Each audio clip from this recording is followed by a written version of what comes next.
January and 4th and 20th. You know, that certainly makes them look good now, doesn't it? Reality is, and we have documentation of this on my website. If you go to my website, you will see that the issue of the PPL has been addressed since 2004, or sorry, 2005, in an article called "The Pot Thickens." If you Google it, you'll find it. It was a peer-reviewed article, and that article was written and published in Living Positive magazine for persons living with HIV/AIDS.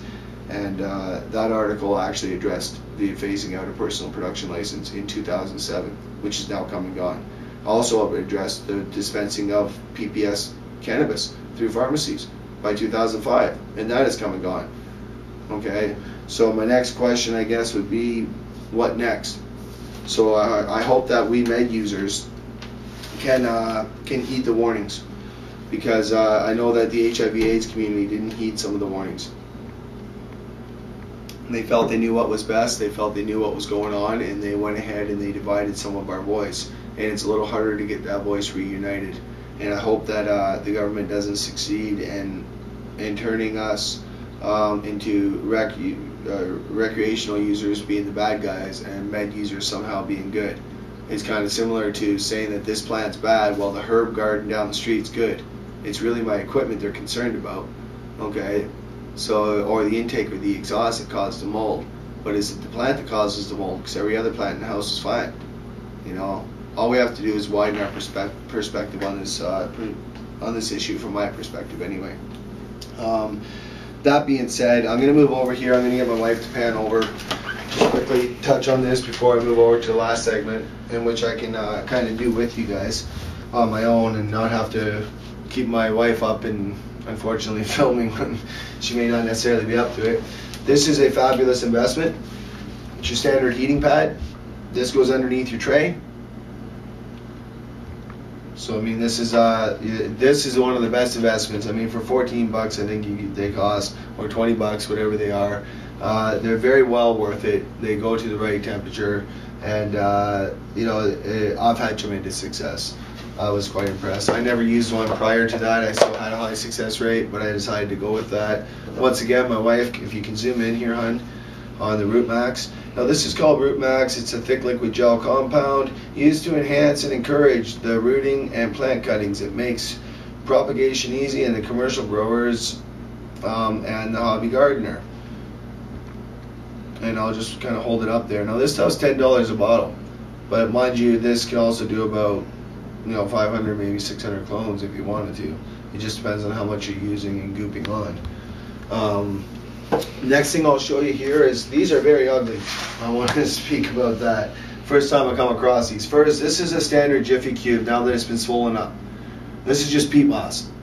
Now this is very good for rooting hormone, or a rooting medium for clones. That being said, I've also picked these up. Now I didn't notice these till I got home. Now these are obviously an attempt by somebody to mesh their own peat moss and to then sell it.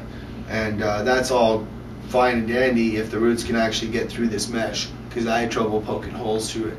So that remains to be seen. Cutting the root, I don't know. I'm not sure what I'm going to do here. I'm going to have to see what happens, but I'll be interested to see what happens. When we look at that, you can see here that they're not even. I mean, this is not what you want. You can see these four here that have been done together are all the same size. That's the way it's supposed to be. I mean, they're not supposed to be a bunch of different angles and sizes, and that has me a little concerned. But again, that's why the cloning part. But I'm going to give it a shot anyway, because I like to experiment. I like to find out what's new. So we'll see how that goes, and move on to the cloning. But I have a whole room to rig up and everything else to do. So likely cloning won't take place for another segment. So what I'll do is start a whole new harvest from then. But this gave you an idea of some basic fundamentals. It's going to sit back up here because it's killing my legs. So kind of in closing, I think what I'd like to say is just, one, thanks for watching, anybody that has been watching. And that we need to kind of speak out, because there are spiritual aspects to what's going on here. There's spiritual, therapeutic values to growing our cannabis. and the government's threatening to remove that right to grow your own cannabis. Okay? Not just threatening, moving to remove your right to DPL. Now sure, we're battling in court, and they've also removed the $4 million funding for us to fight them, the deep pockets that we may have needed, and we don't have that either. So unless we have deep or rich friends or lawyers that are willing to do big pro bonos, it's a little bit hard for us to make big challenges against Health Canada. And unfortunately, everything that we've won by way of litigation. You know, from Parker to Hitzig, and all the way back to Parker and Hitzig, they never really addressed cultivation.